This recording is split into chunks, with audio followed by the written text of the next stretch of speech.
dahil mahal ko ang pera niya.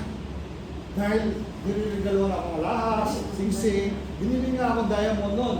Dahil nagtatrabaho ko sa club, nilagay ko sa barko, sa barko. Diamond, ang laki. Tapos hindi ko sa kotse ko. May isang apon na may bibili siya. Sabi niya, bibili lang akong alak, nagkulang yung alak natin dahil sa club ko nagtatrabaho. Tapos hindi ko may bago. Pinahiram ko naman. Alam ko yung mga apon, honest sila. Nagtiwala ko. Kinabukasan, wala na yung diamond na binigay niya sa akin. Kinuha ng apon na naghiram ng kotse ko. So, kaya sinasabi ko sa inyo, no? Yung mga bagay na hindi mo pinaghirapan, minsan, nawawala rin. Because lalo na target natin yung ito, malalaking bagay ito, malalaking value ito, So, some of deadly sins that every believer should avoid. Love of money. Ano sa Tagalog? Kasakiman sa salapi o pera. Alam niyo, kaano man nakasakim nung nasa Japan ako, gusto ko talaga instant na yayaman ako, kaya pumunta ko ng Japan. Pati talagang, pag alam kong babae, may pera, talagang liligawan ko yan, no? Tapos yun, papatusan ko dahil nga sa pera, no? Pero, sasabihin ko sa inyo, hindi ka magtatagumpay, lahat mawawala sa iyo. At lalo pang, grabyado ka pa, mas mawawalan ka pa kaysa sa nakuha mo. Amen? Ganon. Amen. Love of money, sa 1 Timothy 6:10, for the love of money is the root of all kinds of evil. Sabi niya, some people eager for money. Yung mga ibang tao, eager for money, have wandered from the faith and pierced themselves with many griefs. Sapagkat ang pag-ibig sa salapi ay siyang ugat ng lahat ng kasamaan. Ang salapi. Dahil sa paghangad na magkamal na salapi, may mga nalalayo sa pananampalataya at nasasadlak sa paghirap na kalooban. So, dahil sa salapi is not bad, no? Ang pera hindi bad. Subalit dito, pag hinalis mo yung love of money, no? Pag nilagay mo yung love of money, ibig sabihin, ang pag-ibig mo na pupunta na sa salapi, yun, dun na sumasama ang salapi, no? Kaya sabi niya, sa pagkangad ng magkamal ng salapi, may nalalayo sa pananampalataya. Kaya maraming tao na nalalayo sa pananampalataya dahil sa paghahangad nila magkaroon ng maraming pera at nasasadlak sa paghirap ng kalooban. At darating ang araw, pag nawala ang lahat ng ito dahil sa ganon, masasadlak ka sa paghirap ng kalooban. Tulad ng mga flood control ngayon, napatunayan. Tignan ninyo, napatunayan na lahat. Mga mali-malitang pera, pero nililiis pa rin nila ang kaso. Pilit na lang pina-plunder. Binibigyan ng case na plunder si Marcoleta dahil siya na lang ang lumalaban. Amen? So lahat ng lumalaban, pinakukulong ni Marcos. Amen? So, itong mga salapi ito, hindi nila salapi. Salapi ng taong bayan. Tapos nakita si Martin Romualdez na nakita yung mga real niya sa US. Ang dami sa atin. Ang dami sa Spain, sa Pilipinas. Ang dami, no? Dahil sa kakamal ng salapi. Darating ang araw, walang bagay na ginawa mo sa ibang tao na hindi babalik sa iyo. Doble pa ang babalik sa iyo. Yung paghirap na loob o nasadlak ka sa kahirapan na loob, hindi mababayaran ng pera. Amen? Kaya, kasakiman sa salapi, sabi ng Biblia, sapagkat ang pag-ibig ng salapi ay ugat ng lahat ng uri ng kasamaan. Pag marami kang pera, no, diyan na nagbumula yung mga kasamaan. Dahil pinili mo ang pera.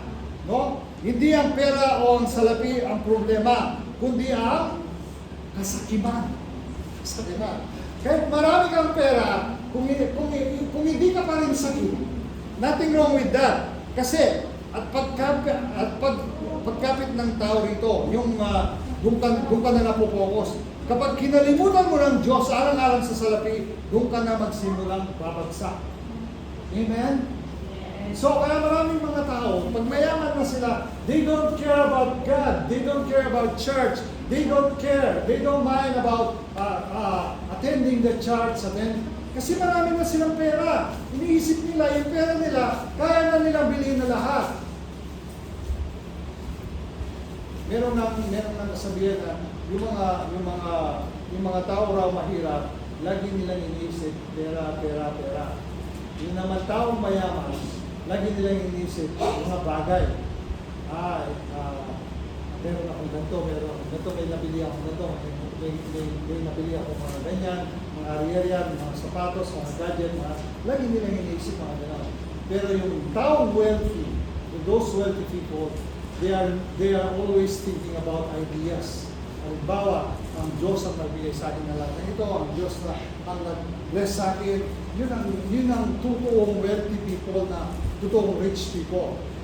Kaya, kahit mahirap tayo, don't think about money. Hindi pwede yung brother ito. Kaya nga, gusto ko mga sa hirap na ito. That's why I'm thinking about money. I mean, hindi naman gano'n. If God, binigyan ka ng trabaho, so pag sumikapan mo yung trabaho mo yan, yung trabaho mo yan, alagaan mo.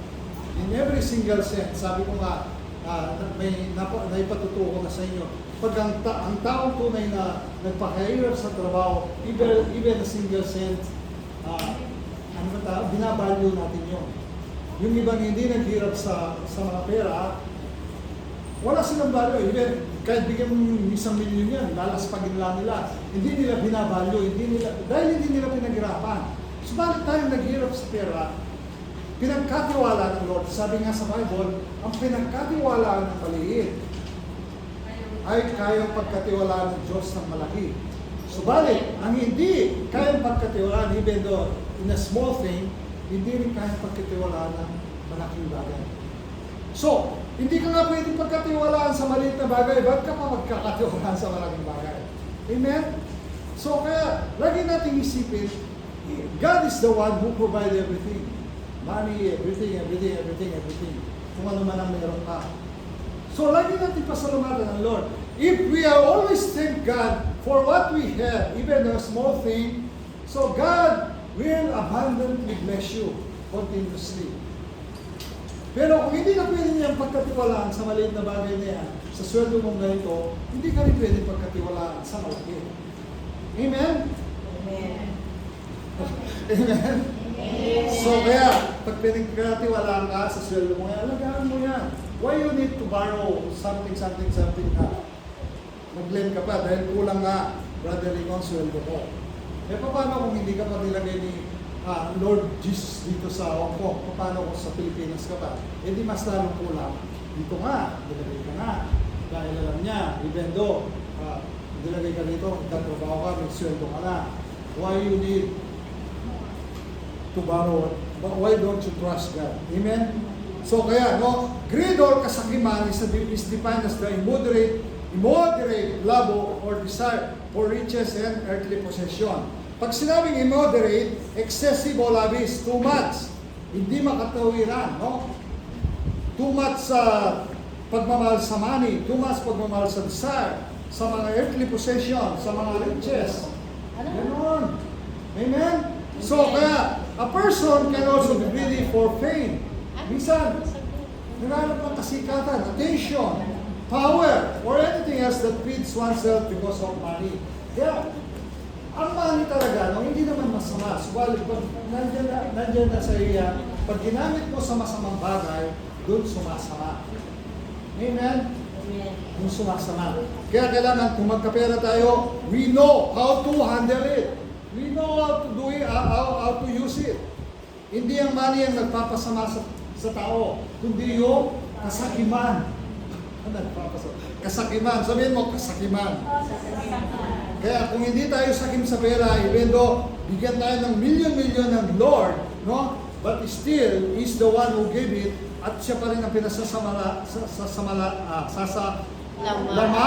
natin,